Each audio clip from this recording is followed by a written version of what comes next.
So our first speaker is our rector of Bern University of Applied Science. It's Professor Dr. Sebastian Wörwag.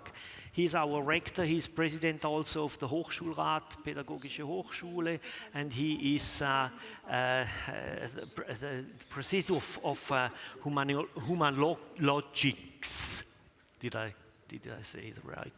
So, Sebastian, may I ask you to have a few words, to give us a few words? Yeah, thank you, Thomas. Thank you, Mariana. And good morning to everybody here. Good morning to all the friends from Switzerland and Ukraine, from business and science associations. I think it's good to come together 1 year after the first Lugano conference. You have seen some pictures of that. And what has started back then, at the early months of the war between when Russia attacked Ukraine, now we have 1 more year of experience, and I want to show you a little bit what is the role of higher education and the science system to rebuild Ukraine, to rebuild a post-war situation. Now, what we've encountered in the last years, or the last months, last 15 months, are pictures like that. Devastating situations where also science system was heavily affected and destroyed by bomb shelling of Russian war. And we've seen here, you've seen in an underline, a physician laboratory which was destroyed after Russian missile hit there. It was a National Technical University in Kharkiv. And situations like that are very dominant still until present. And the question for the science system is, what can we do? What can we do to assist, to help as a science system, as a higher education institute? Now, the situation, and this is a slide I got from a rector colleague from Ukraine in Danzig, in Gdansk, at April. There was a European University Association meeting, and we had one very dominant topic, which was Ukraine, in the war in Ukraine. And she put the figures like that together from 271 higher education institutions with altogether 1.25 million students, 115,000 academic staff. Until February 23, 57 higher education institutes have been heavily damaged and 6 completely destroyed. So even here in the higher education institutes, we have heavy damage and heavy, severe and devastating situations. Now, there are 3 periods that also within the European University Association have been defined to give assistance to rebuilding Ukraine. The first period are the short-term measures, like a sort of emergency response. This was a response also of the European whole science system to respond to the attack of the Ukraine. And measures like that. In Europe, we have seen the Erasmus Plus program, especially international credit mobility, which was used heavily in the first months. We have seen some first exchange programs, also the Erasmus Mundus, giving joint degrees between universities. A lot of online seminars because on-site infrastructure had been destroyed, so there was a bridging on seminars like webinars, online seminars, open lectures, also joint research projects, and an European University Association task force trying to coordinate all the measures from every country, from every university. Now within Switzerland, I think Switzerland was one of the first for the Lugano conference who also gave us quite a strong statement to assist also the rebuild process. And our university, Bern University of Applied Science, was the representative of the Switzerland or Swiss science system to be part of that rebuild process also in the last Lugano conference. Our university, as many others, we are not the only one, as many others, we are giving shelter to many students, to also researchers, giving them the possibility to continue with their studies, continue with their academic careers and their research projects. But not only that, we also developed some joint research projects, always with the aim to build up capacity to rebuild Ukraine in the future. So it's a capacity building and investment in human capital to build up, rebuild Ukraine, as for example, the Certificate of Advanced Studies that Mariana and Thomas has just shown to you. But now we have to look in a sort of a medium-term and also long-term perspective. It's not only about now giving short-term measures, but also a mid- and long-term investment. And I think in the midterm, we can say there's a need of rapid restoration of critical functions, especially also in science and education system. And there are two aims with that: to build up sustainable collaborations between educational institutions on both sides, Ukraine and Switzerland, and to create conditions for avoiding brain drain. We have seen from the colleague from European Business Association on the slides that about 5 to 10 million have fled Ukraine, and we need to take up measures to bring them back to the ecosystem, to bring them back to the economy, to bring them back to the society of the Ukraine. Now, what are the things we can do on building up sustainable collaborations? One big initiative within Europe are the European University Alliances. Some Ukraine universities has joined the European Alliances, European University Alliances, and I think this is something to build sustainable collaborations in between higher education institutions on the side of research, but also education as joint programs, joint master programs, also doctoral programs. But also regional collaborations, as for example, the region of Kiev has built up a regional cooperation with the Île-de-France.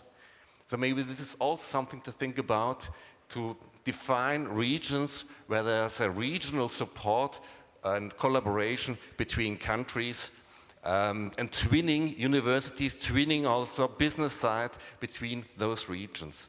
Twinning programs, as we are also doing now, we have just signed yesterday the 4th MOU with an Ukrainian university to build sustainable collaboration on research and education. Those twinning programs are something to build really stable, sustainable collaborations between institutions. But we need to think about how to avoid brain drain in future. And I think we also have to think about how can we bridge physical presence collaborations with remote virtual collaborations. Because we know that there are many people, many scientists in Ukraine who can't leave the country. So we need to find ways to collaborate on a remote base until we can meet again on a physical base. We are also thinking about research with a focus of rebuilding Ukraine. Strengthening the economic system, strengthening also sustainable circular economy, for example, to create a good economic condition for investments, as we've seen also in the slides previously, to create a good investment climate for the Ukraine ecosystem. We also need to think about how can we create good conditions for people already now outside Ukraine to return back into Ukraine. So this starts from visa conditions and goes to finding stable, good job conditions in Ukraine and giving them a good perspective for their future business life, for their future collaborations. And maybe one issue on that is to strengthen collaborative startup ecosystems. There are possibilities to join startup ideas from Ukraine with startup ideas and startup systems in Switzerland, give people who have a good idea to strengthen the startup system in Ukraine, to give them a place here in Switzerland to develop their ideas, find investors from outside Ukraine, have possibilities for pitching their idea and then returning with an investment back to the Ukraine. It is very hard staying in Ukraine and finding their investments. So we have to find ways that people who have a good idea with a startup company to go out, find investment outside Ukraine and then return back with good money, with good investments. So this is something we can also think and have to think into future. On a long-term perspective, this is the sort of a Marshall Plan in future, long-term Marshall Plan. And I think it's under the condition of build back better. That means build back better. We have to try to find processes that deliver resilient, sustainable, and efficient solutions to disaster-affected communities to build Ukraine back better on a more resilient, on a more sustainable, and a very efficient way. Now, how can we do that? Build back better. I think on one hand, we have to really try to now invest into a sustainable, future-oriented economy. Like, for example, a carbon-free economy, and reduce from now on the reliance on fossil fuels, on fossil energy from outside, and also with that, reduce the reliance on other countries as we have had in the past. We need to think about urban development, regional and urban development with modern technologies. If you build new cities and regions, we have to build smart cities.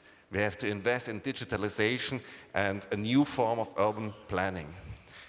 Thomas has already said we also need to think about new reforms of the judicial reforms, of education system, tax administration, and antitrust. I think this has to be in line with the whole rebuild process. And we have to encourage private sector investments, and especially investments in climate, health security, digital technology, and also gender equity and equality. But more than that, build back better, we also have to think about what are the future advantages, the unique positions that Ukraine can build on. So we need to build up Ukraine productive capacity, for example, in the agricultural field, renewable energies and technology sectors. These are sectors also where our university, Bern University of Applied Science, is heavily investing into research into future. So in these fields, we can be collaboration partners. We need to lay foundations for long-term growth, and most important, we always have to invest into people. Because people are the future of the country, and we have to build in capacity of strengthening human capital. For the future, I invite all Ukraine universities to join into an association, the Worldwide Nature Positive Universities, universities that really invest into carbon-free economies, that invest in biodiversity, that invest into green developments in the future. Our university is investing heavily into that, in sustainable development, in education for sustainable development, and also into a research for a sustainable future. And let me end with a small video clip on what we do with a master degree program, which can be future perspective also of collaboration on the field of circular innovation, because I think circularity is one of the key points also for the Ukraine economy for the future. Thinking about circularity and sustainability. So let me give you a small intro if it comes.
Now let us all together, between Ukraine and Switzerland, invest in those innovations for the future.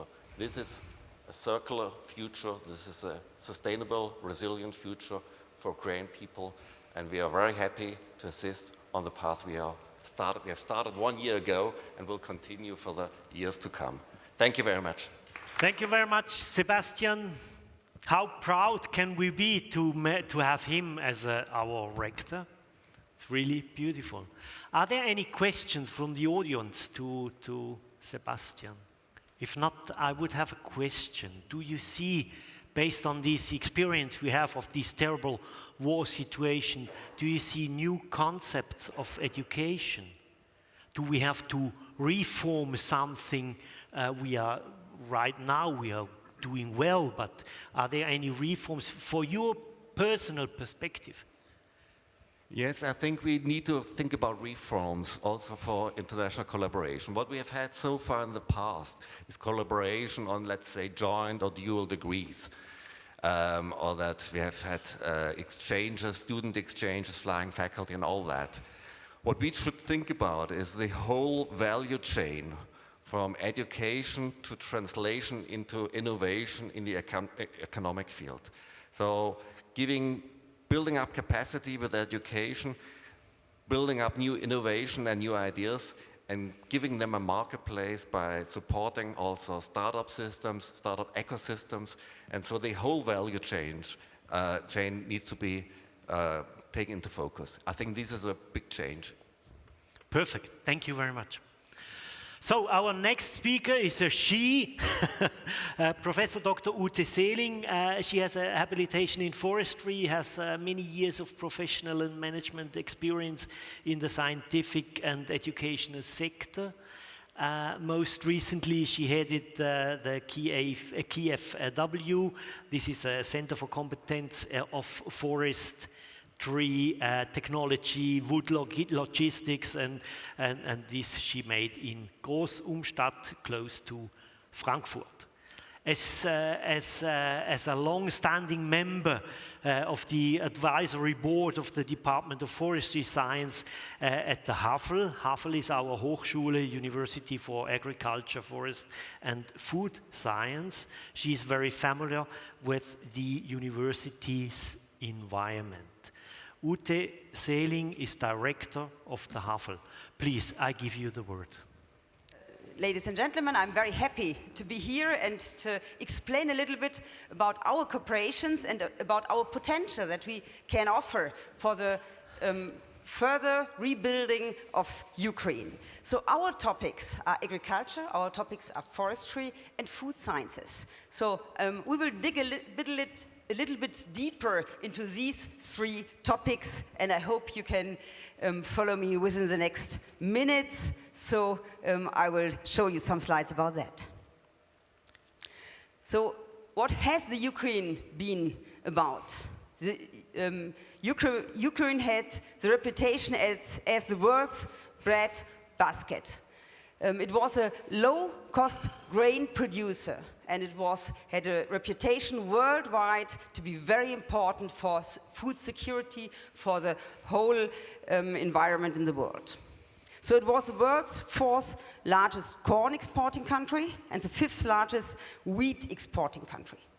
And we all have heard about that when the war started and suddenly the exports were interrupted. So Ukraine had played a very important role for the food security in the whole world. And the area for the production in Ukraine is very, very huge. So 2/3 of Ukraine is agricultural land. So the total Ukraine is more than 10 times bigger than Switzerland, double the size of Germany, and the total of the agricultural land is 40 million hectares. So a huge area with brilliant soil conditions. The forest area is much smaller. It's about 10 million hectares because so many land is used for agriculture. Therefore, it is worth to take a moment to think about agriculture nowadays and in the future in Ukraine. So, what has happened? You know these pictures. Not only the Ukraine area has been affected by the war, but also those areas where you have learned about agriculture, where you have learned about forestry. So many destructions also in our partner organizations that we have worked with since decades. What is the amount of the damage? I think it's an unbelievable size. The total economic losses has been estimated with about more than 500 billion US dollars just now, and the environmental damage is immense. So it is called about more than 50 billion US dollars that would be needed to solve the environmental damages just now. And when we look to agriculture, to forestry, it's about 30% of the total area of Ukraine where it is now dangerous to enter these fields, to enter these forests because of mines, because of contamination. Picture in some areas look like this. You see here an agricultural field, and you can imagine what that means for the farmers as owners of the areas, but also as those who own their money, who own their family income from these areas. So around about 7 billion US dollars are the damages in agricultural infrastructure that is destroyed up to now. So a tremendous amount for those families living from farming. And we have a limitation for them to grow up their fields, to manage their fields just now, and to go on with agriculture. So we have nearly 40 billion losses in indirect costs, because they cannot go on with the management in the future. Nevertheless, we have that chain over the Black Sea, that corridor to export corn. We have many damages on agricultural fields. We have many farmers died on their tractors, and you see here somebody using with minesweepers just to reuse the fields again. What is the impact on forestry?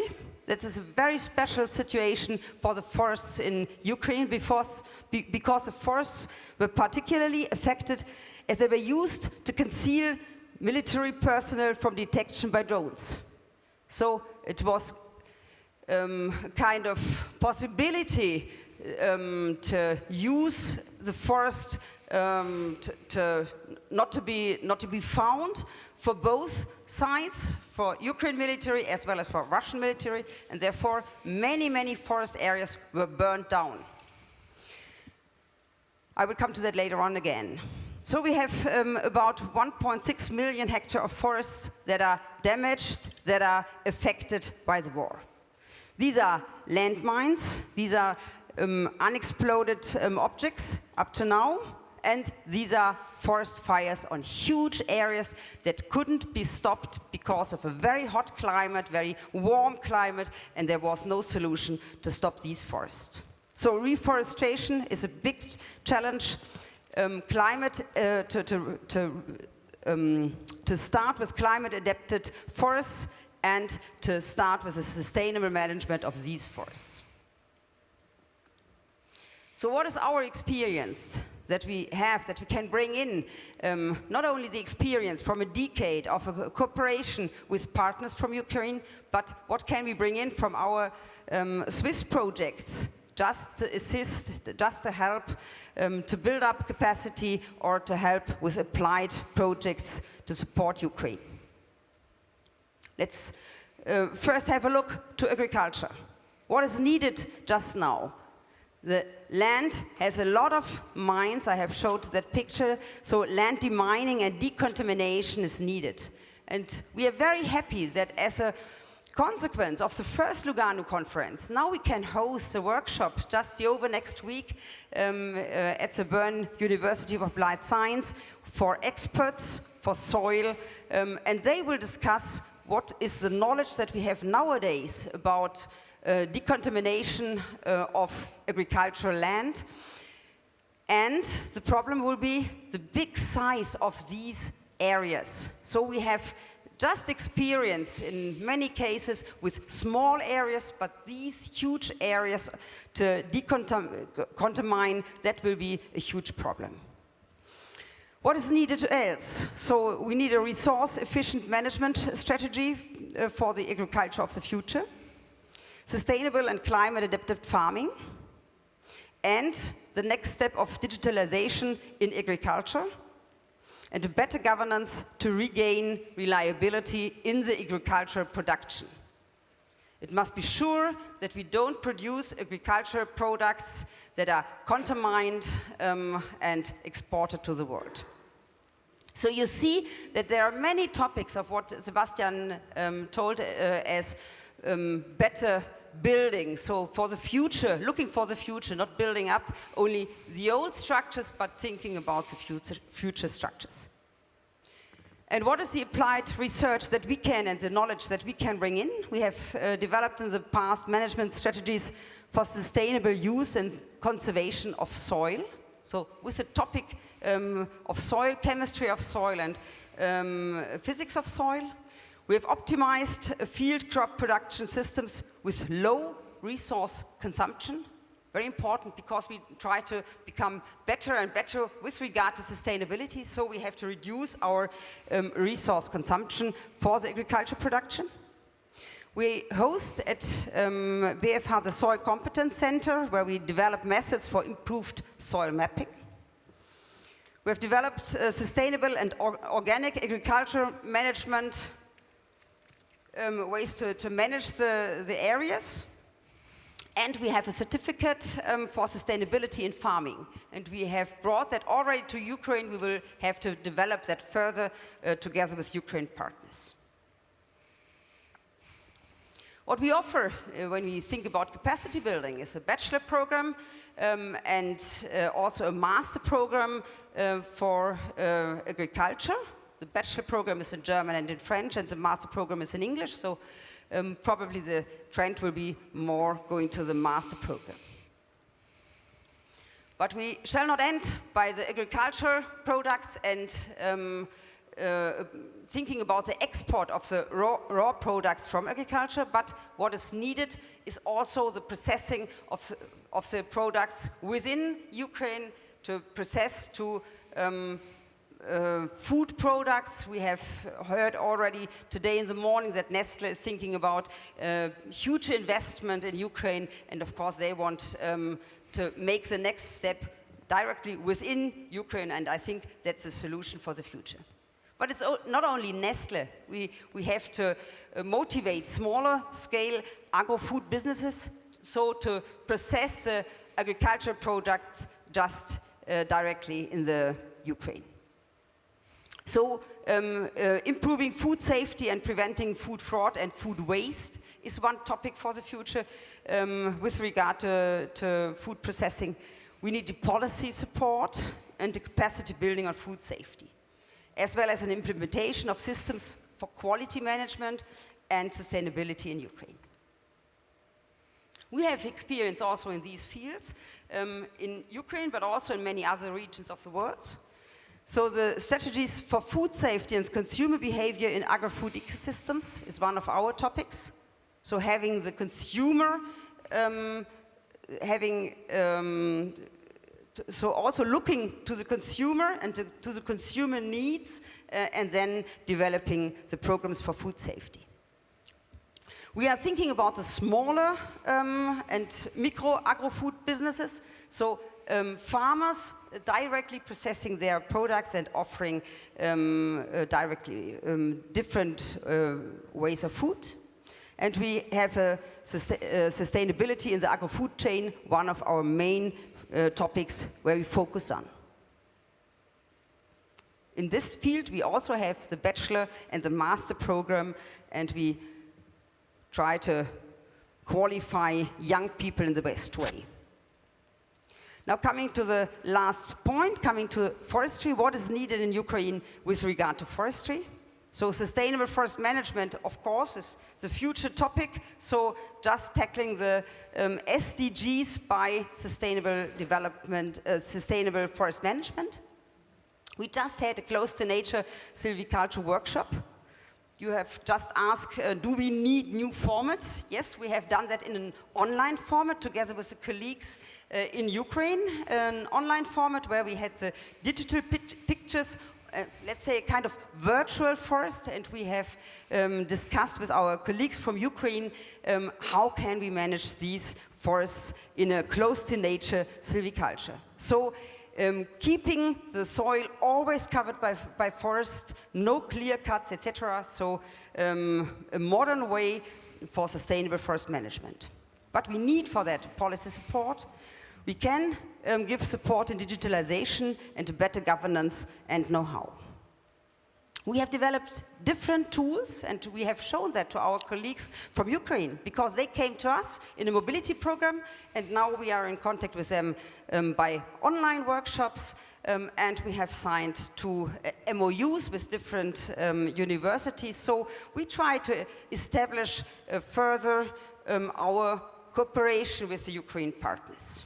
And you see that landscape restoration is here a very important topic. We have to restore these forests, and we have to start there with a sustainable management. We can document that, but by pictures from drones. We have developed the apps for that, so it's a high reliability in that sustainability of the forest management.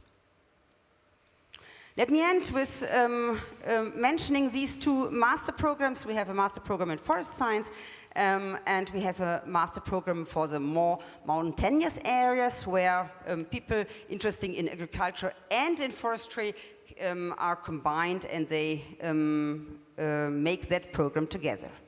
So I say thank you for your attention. Thank you very much, Ute. Are there any questions from the audience to Ute?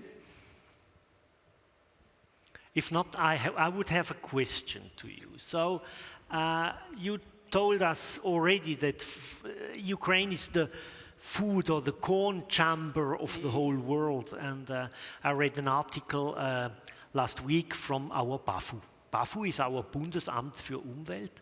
And they wrote there that Ukraine has the biggest potential for timber constructions, also in this rebuilding process. What do you say to that? Is it realistic from your point of view? You are the specialist for forestry. What would you say? Yes, there is a huge potential for constructing with timber, no doubt about that. Also with regard to CO2 sinks. But of course you have to think about the rules of sustainability, not to over-harvest, not to destroy the forests, but to use the timber in a sustainable way. But the potential is huge, yes. Perfect. Thank you very much. Nice to hear, especially for me. So, our next speaker is Miss Sonja Losli. She's developed professional and intercultural communication specialist with 7 years experience in result-oriented project cycle management, donor reporting and fundraising within NGOs, thematically experience, skill development, vocational education, youth empowerment, migration, employment. I know everything about you. And entrepreneurship, social inclusion, and public health. She's also fluent in 7 languages. Paula Madonna. She has 5 years of experience in private sector working, in due diligence and sales and purchasing. She is here representing the Swiss contact. Please, it's your stage. Thank you very much. Yes, so we've seen that the academic world and the CAS is preparing the leaders of change. We from Swiss Contact, we prepare the hands of change. I'm the country director of Swiss Contact Ukraine and also the project manager of this project with the long name Public-Private Partnership to Improve Plumbing Education in Ukraine. So basically it's a vocational education project. And before I start about what exactly we do in Ukraine, I'm going to give a very brief introduction about who we are at Swiss Contact and what we do. So basically we are a Swiss foundation that has been registered in Switzerland for more than 60 years. We implement different types of development projects, mostly funded by different governments in Switzerland by SDC and SECO, but also from other national governments. We currently have 124 projects in over 40 countries. You see we're quite well spread across different continents. We work in mainly 8 different working areas. In Ukraine, it's mostly the 3 first one: initial vocational education and training, labor market insertion, and upskilling and retraining of adults. But this is one of our core strengths, but we also have projects in other countries in topics like green cities, sustainable agriculture, tourism, trade, entrepreneurial ecosystem.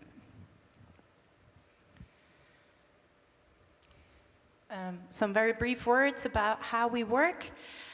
The sustainability criteria are topics that we take into consideration in all of our projects, basically making sure that we also take care of social inclusion, the environment, financial inclusion, and most importantly, good governance, so that's all the topics related to corruption prevention, etc.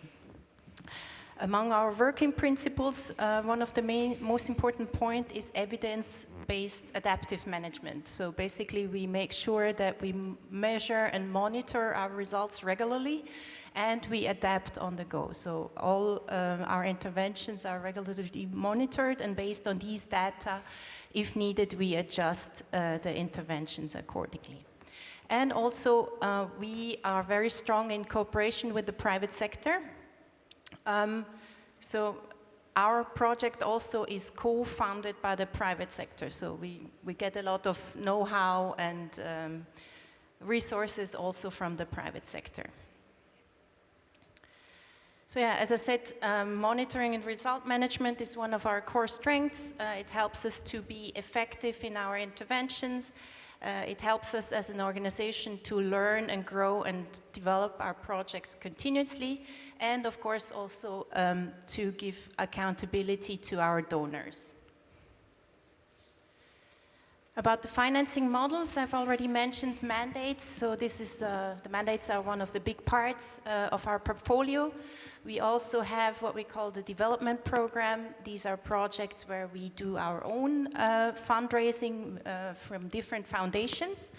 And like in the case of our project in Ukraine, corporate partnerships, so what we call public-private development partnerships that are co-founded by the public sector and the private sector at the same time.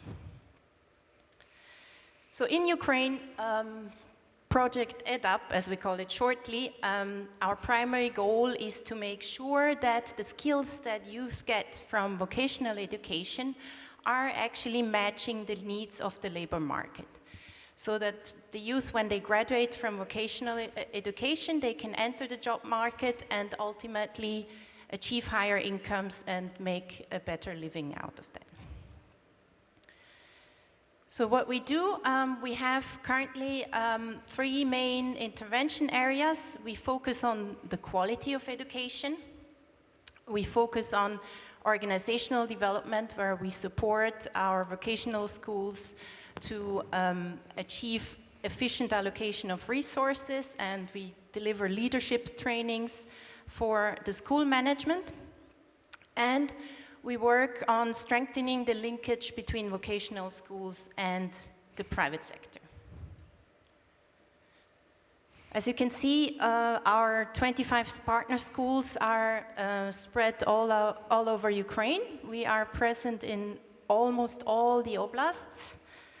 We are not yet in Kharkiv, Mykolaiv, and Kherson, but that can hopefully change in the future. Luckily, most of our schools are currently a bit less affected by the war. Unfortunately, our school in Mariupol has been completely destroyed. You've seen earlier the list of destroyed education institutions. Unfortunately, also one of ours was concerned. And as you can see, the school in Lysychansk and Zaporizhia are currently in the temporarily occupied areas. So there we also have a bit of a difficult situation of not having access to the physical building of our schools. Nevertheless, the school staff and the students, they continue the education online. Also, one of the most important aspects is that we were present in Ukraine before the war. So our project has we started implementing our project in 2020. So since the beginning of the project, more than 2,800 graduates have benefited from our interventions. Every year we have between 600 and 700 students that are enrolled. You can see that we have, over the whole project duration, only 19 females. So of course this is also one of our targets, to increase the share of women in construction professions. Work in progress, I would say. We have trained more than 50 teachers on the latest technologies with the help of our private sector partners. And we have conducted different management trainings for the school leaderships. We regularly also conduct nationwide skills competitions where the youth can display what they have learned. And of course, this is also a motivation for them to showcase their skills and to show their excellence. In order to be resilient to first the pandemic and now the war, we have digitalized the education context. We have developed 4 mobile applications that are available for download in Google Play Store about different topics. And so this is an additional resources for the students to make sure that education can continue even when physical presence at the institution is not possible. So after the start of the Russian aggression against Ukraine, we thought about how we as a development project can have some reaction that is an immediate war response. How can we as a project make a difference in and still be related to our core business? So we came up with what we call plumbing first aid courses. So a lot of our schools are hosting internally displaced people in their dormitories. So we developed short-term courses for them so they can gain useful skills for life. And at the same time, we popularize the profession among people who would maybe not necessarily get in touch with vocational education. We also provided additional sanitary installations and consumables for those schools who hosted IDPs, and in this way, more than 700 IDPs have benefited from our support.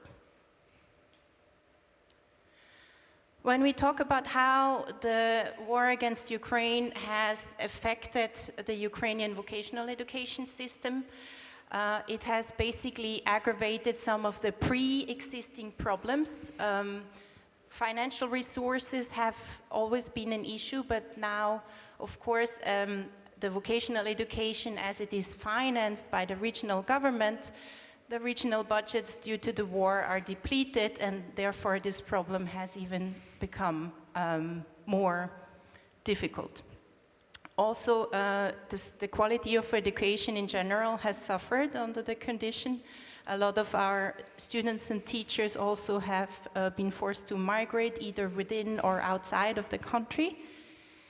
And the already existing shortage of qualified skilled labor in the labor market has even increased due to the need of reconstruction workers for the recovery, and also due to the demographic changes as a consequence of the war.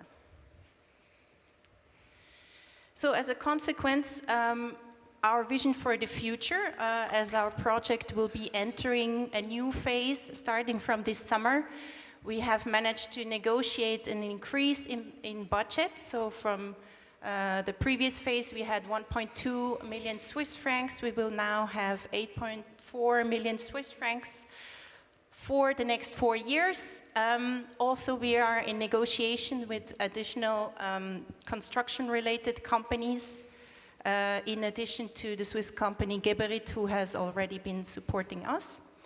And we will also be able to cover additional construction-related professions. So it will be not only education for Ukrainian plumbers, but for construction professionals more in general.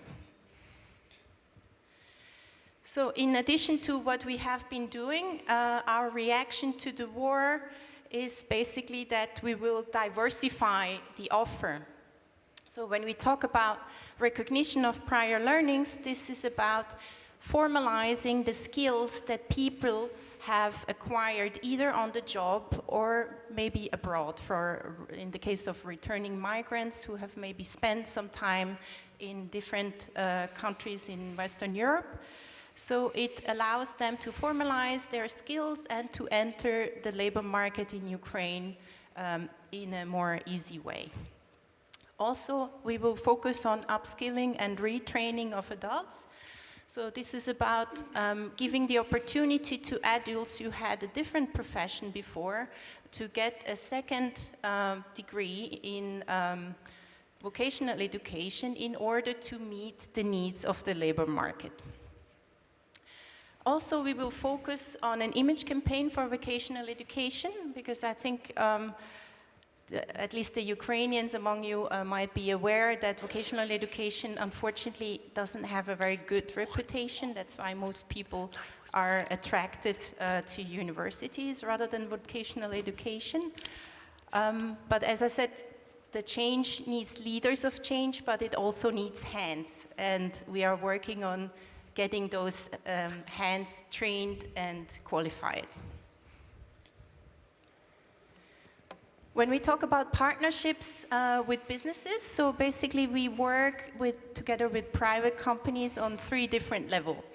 Partnership level 1 are companies that provide us different equipment, materials, or content for our educational events, like teacher trainings, etc.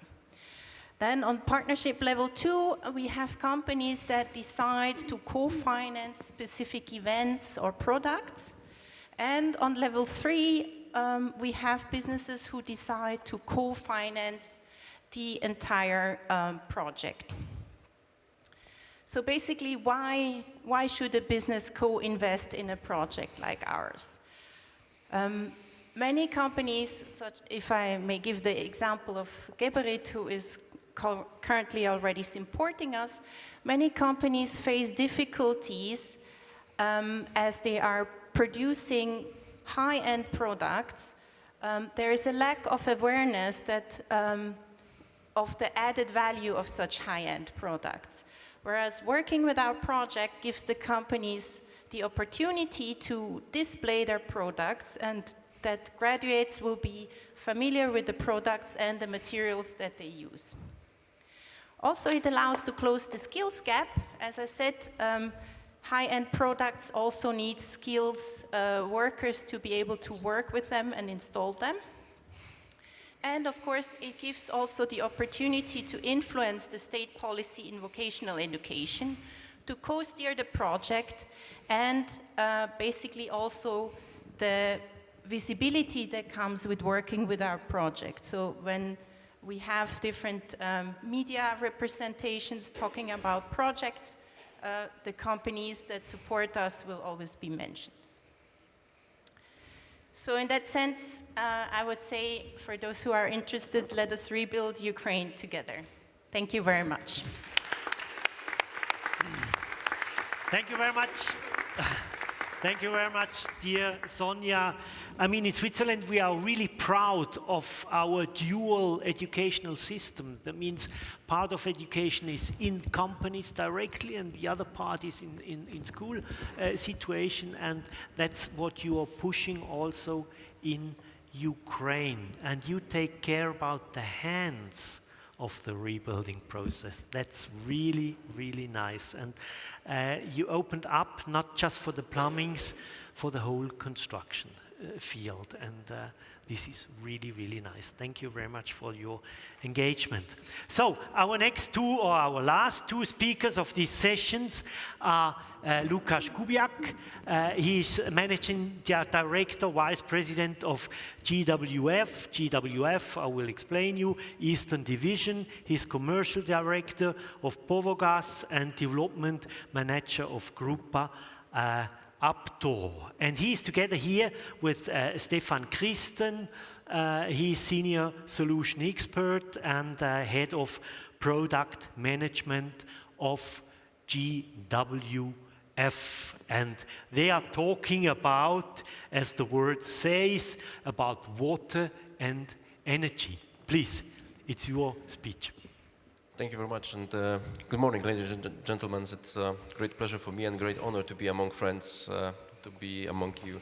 So, together with my colleague here, Stefan, we are the representative of the private sector, of Swiss private sector, who is actively contributing right now and will contribute in the future for the rebuild of Ukraine. However, we are, let's say, a very specialized company. We are in the measuring equipment, so it's a very narrow path.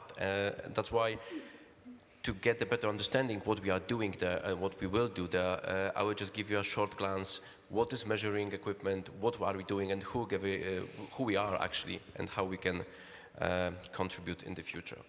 So, just to start with, and maybe to wake you up a bit, you know, there is Lord Kelvin, you know, father of the classic physics. He said that if you cannot measure it, you cannot improve it.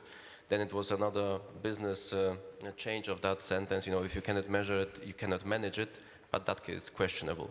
However, this sentence is not questionable. If you don't measure it, you don't have the information, you don't know how to maintain, how to develop, how to create your grid, create your network, or to how to manage it.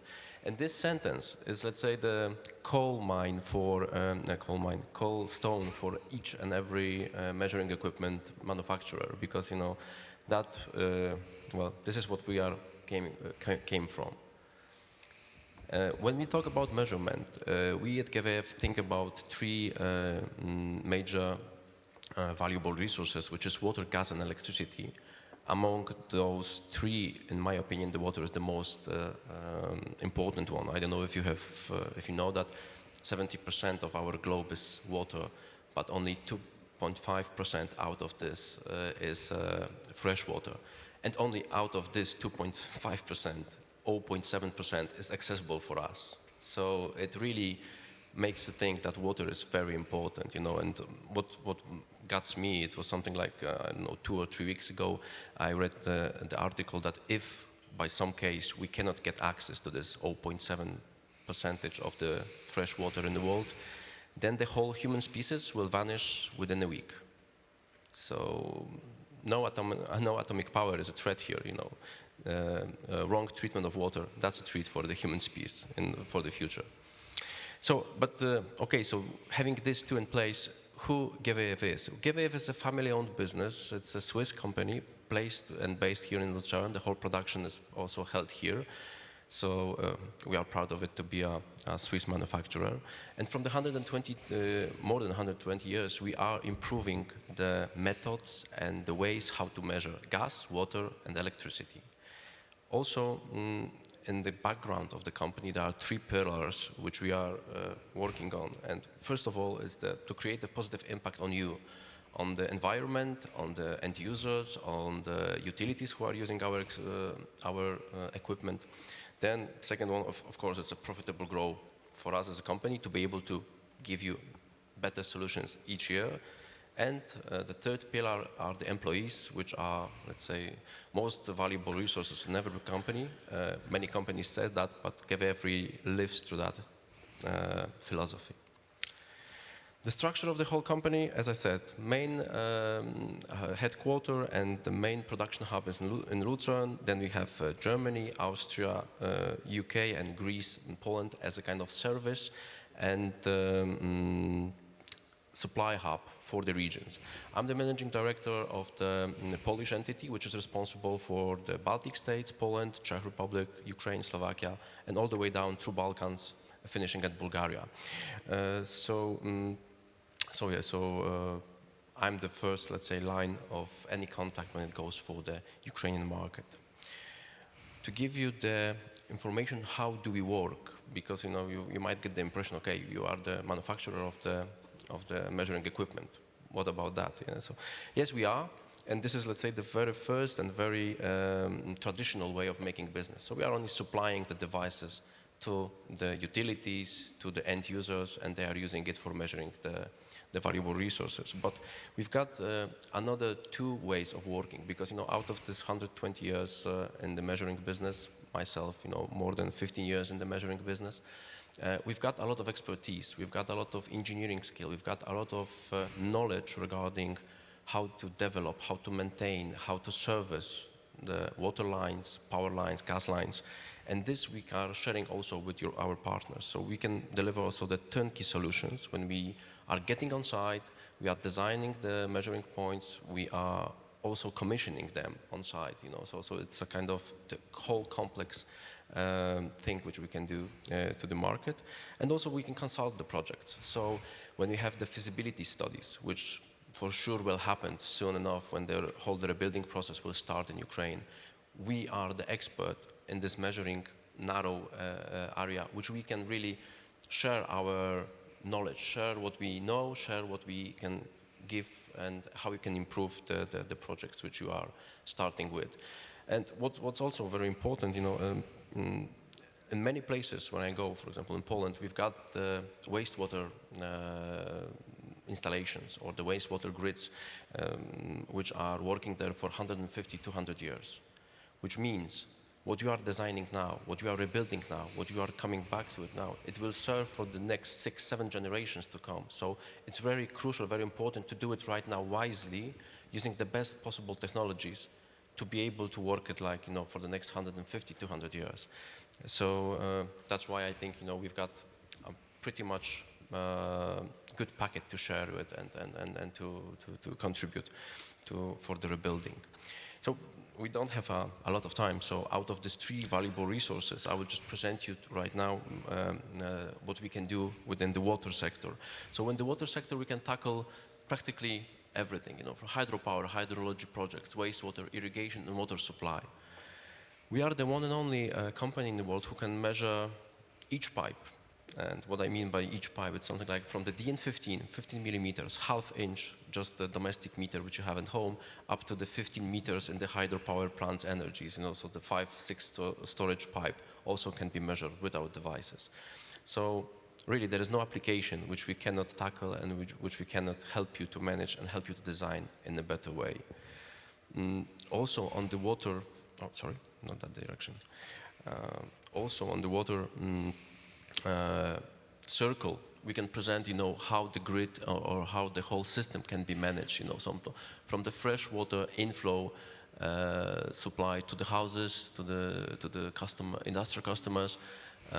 This can be measured with our meters, and this we can give you the information about the state of the pipeline, about the state of the art, how to design it, how to push it further. But not only that, the rainwater, which we can also help you to design or help you to improve the retention process. If most of the cities right now, due to the climate changes, got the problems with the floodings during the high rains. Here, by using our equipment, you can monitor what's the current situation of the climate is, of the rainfall is, and then due to that you can design your retention pipes, your whole network, your wastewater treatment plant capacity. Everything can be done according to what you are getting from our devices. So really, as I said, 6, 7 generations, these are, let's say, the duration of how long you use the water lines or the canalization or the parts of this system. So it's better to do it wisely now and better to do it with the best knowledge now than to be surprised in the nearest future that, for example, the retention pipes are not enough and we are getting flooded every 2 or 3 months, our city. Also, the costs of this kind of floodings are huge, so considering that and putting that everything in a basket, really I encourage you to contact with us, and we will help you out and design this installation for you. So here you've got some pictures from the live, from the real installations, and that's just before the end slide. I started the presentation with saying, it's good to be among friends, because the GWF as a GWF is already in Ukraine. We've been there before the war. We've been there also through the toughest time. We helped our friends there, thanks to owners of our company, thanks to the team, which also collectively gathered money. We were able to get like 20 shipments of the humanitarian aid directly to our partners who were distributing directly to the cities who were needed. For example, the picture which you see here, the gentleman and the lady, this is the city of Chernihiv. Just after the week, the Russian troops left. So really, the help which we and the aid to our friends there in Ukraine were very, let's say, aimed and very on time and already delivered there. So the last sentence is, I think, on my presentation, that we've been to Ukraine, we have been, we are now, and we're going to be there for the future and for both of our, let's say, profit. Thank you very much. Thank you very much. Thank you so much, everybody on the panel. Are any questions from the audience to our panelists? So what is the biggest change? This is a question I want to begin with Sonia, for example. What was the biggest change? You have been active in Ukraine since many years and in the educational system. And what is the biggest change because of the war? I mean, you mentioned a lot already, but for you personally, what could be done in the nearest, in the closest future? Well, the biggest change since the war, I would say there are two things. The first one is the unpredictability. So as a implementer of a project, we have to constantly review what is still possible, what we can do, where can we hold events, where is it safe to do so. It may sound ironic, but luckily we already had the experience of distance learning from the 2 years of COVID prior to the war, so that gave us a bit of a head start in terms of, how we can continue education when physical presence is not possible. And the second thing is also to some extent something positive, because we noticed that there is now all this energy and willingness to change, whereas normally when you work on these type of projects, you may face a lot of resistance to change, especially when you are trying to convince people to work and to teach in a different way. And now, due to the war, there is this energy, and everybody realizes that there is a need to change, and there is kind of a wave of positive energy that we have managed to serve and to bring these people to change for a better future. Thank you very much. I mean, you said something, you mentioned something, this distant learning. I want to ask Ute, do we already do enough in case of this distance learning? What do you think personally from the quality of education? Is it exactly the same in distance, or shall we find a mix for the future? What do you think? It's like you said, Thomas, we have to find a mix. So during the time of COVID, we have gathered that experience. We are now in a different situation than before COVID, so it was a big step. But on the other hand, everybody wanted that learning in presence. So everybody wanted to come back and to get rid of that distance. So that was a big going back to presence learning. And for us as Department of the University of Applied Science, it's very important having that elements with presence, because we want to use problem-based learning methods, working in groups. That's much more efficient if you are really together, if you have these social contacts within the group. And on the other hand, we need labor working. So going to the labs, making the experience there, and furthermore going to practice, going directly to the field, directly to the forest, having these field trips. That's very important for us as Department of a University of Applied Science, and that was missing. We tried to make an installation online, etc., but that was really missing for these 2 years of COVID, and that is also missing when we are talking about that cooperation with Ukraine partners. Part of that must be in direct contact, and it is more, we are waiting for that moment when it will be possible to make that in physical contact. Thank you very much. Sebastian, you are our rector. What do you think? What are your thinkings about this distance learning? Is it just a part of education of future, or is it the main part of this education? I think, as Uda said, learning is still something where people come together, exchange thoughts physically, and also collaborate and co-create new ideas. And I think this process of co-creation is something that can't be just made on a distance base via Zoom, Teams, WebEx, or whatever. Those measures can help to bring people together remotely, as we have now. It's a reality that not everybody can leave Ukraine and attend to physical courses. So we need to build up on what we can, also on a quite realistic point of view. But in the future, we really should think about building systems again where people can meet each other, where people can build trust. And I think trust is also something that is built in between when people meet physically, and building on that trust, also collaborate and co-create new ideas. So I think this system will be, there's no substitute to that. Thank you very much.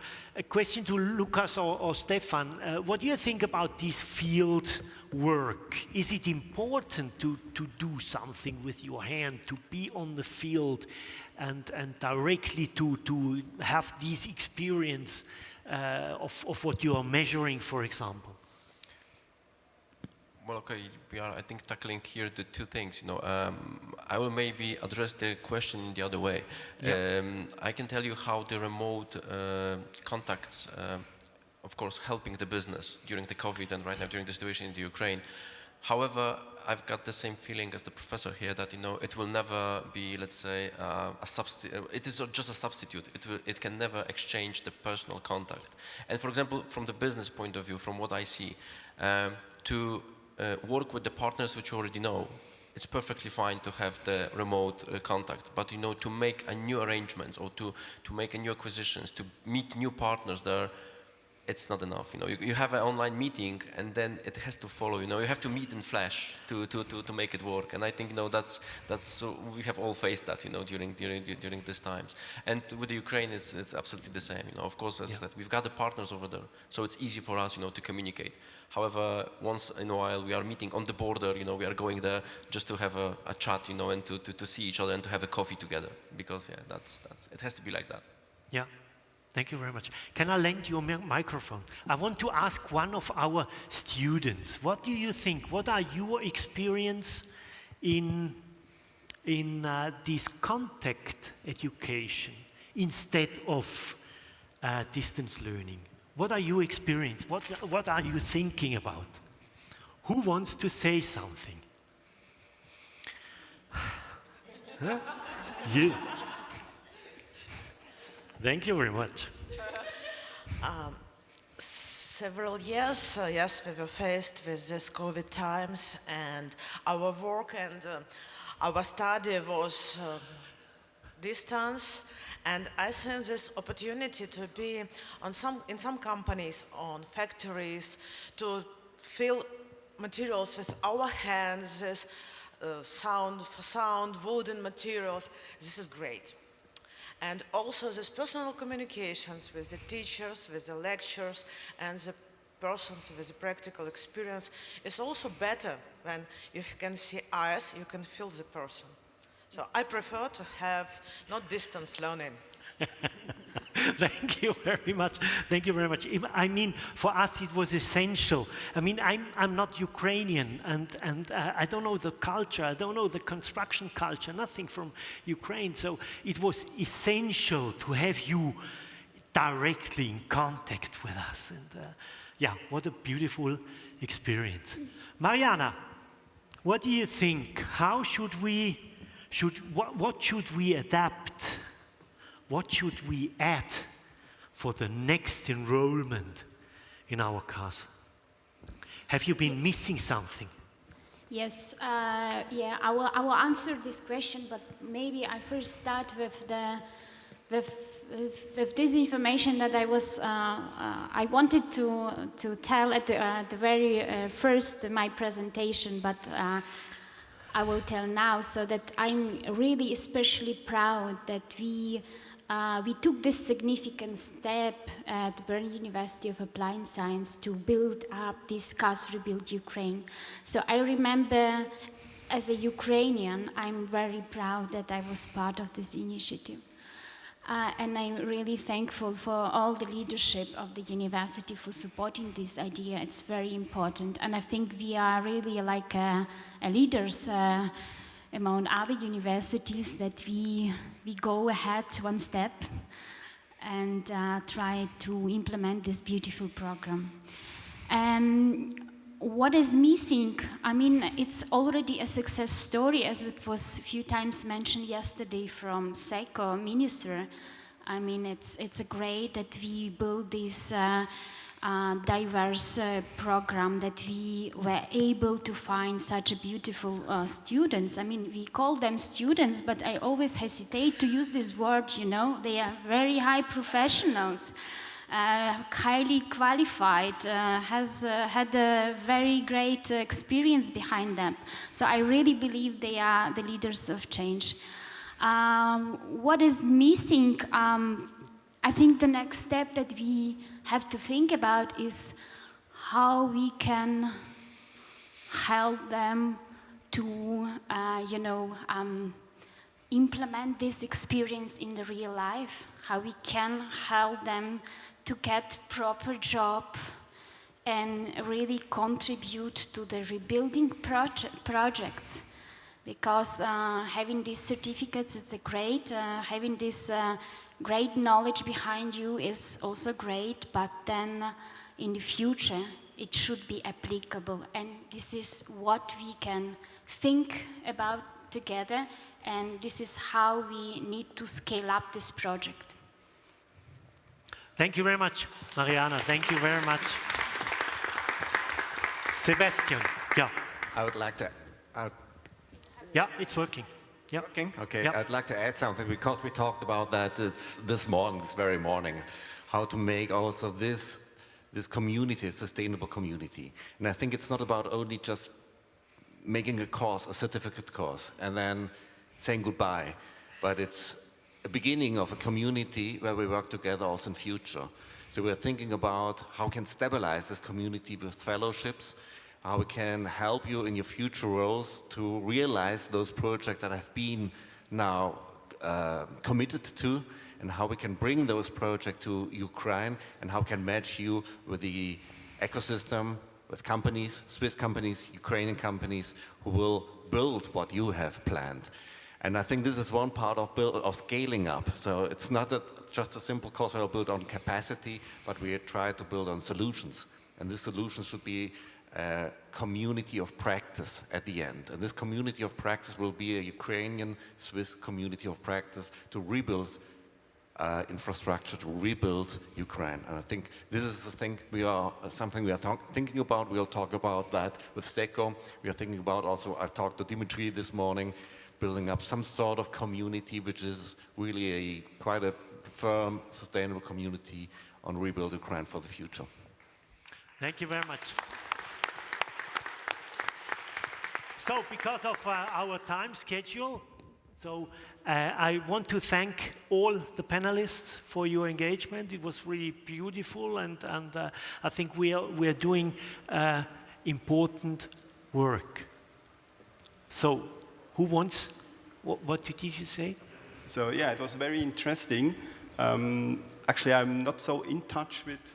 I was just jumping in for a colleague, but it was very interesting to follow. And even I'm working since 15 years with fresh water here, just to give. And every time being at places like this, I realize how important my work is, because fresh water, as we heard, is so extremely important. And especially for the times coming. Yeah.